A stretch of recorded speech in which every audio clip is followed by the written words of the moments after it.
কালাহারিতে আশা নিয়ে বসেছিলেন ফ্যান্সরা। কালাহারিতে তো পূরণ হয়নি। এবার অ্যালপাইনে ৪ জন প্লেয়ার, একজনকে স্পট করেছেন মেহেদী, ড্যামেজ দিয়েছেন লেফট সাইডে তাদের দূরের একটা প্লেয়ারকে। শর্ট রেঞ্জে যাবেন, কর্নারটা এখানে জ্বলবে। শুভকে দেখতে পারবো একটা 1v1 নিতে। ফ্ল্যাশের ইউজটা হয়ে যাবে, FGL দিবেন সামনে, ব্র্যাকেট প্রেসার ক্রিয়েট করতে চান শুভ। প্রেসার ক্রিয়েট করা হবে, প্লেয়ার একজন চলে যাবে উপরে এন্ড মেহেদী ওখানে চলে আসে শুভর কাভারে, মানে শুভকে হেল্প করার জন্য বেসিক্যালি। এবং ইউজ করা হবে প্লাস ফ্রিজের গ্লোমেল্টার ইউজগুলো দেখতে পাবো। গ্রেনেড একটা যাবে মেহেদী সাইড থেকে, সামনের প্লেয়ারকে অনেক বেশি প্রেসার ক্রিয়েট করতেছে। আমার কেন জানি মনে হচ্ছে সামনের প্লেয়ারটা আসলে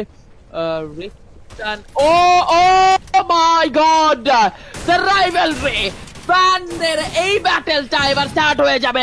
রাত নক করবে মেহেদীকে, বাংলাদেশ অপমান ভার্সেস রেড হক্স, এবং রাতের সাইড থেকে ফার্স্ট নকটা এসেছে। মেহেদীকে কিলটা কনফার্ম করতে চাবেন, নেজাতকে দেখতে পারবো অনেক বেশি প্রেসার দেওয়া হয়েছে। কোটুকে এখানে নক নেওয়া হবে, রেনাস থেকে আগেই নক নেওয়া হয়েছে। নেজাত, রাত নক, নেজাত একমাত্র প্লেয়ার যে বেঁচে আছেন।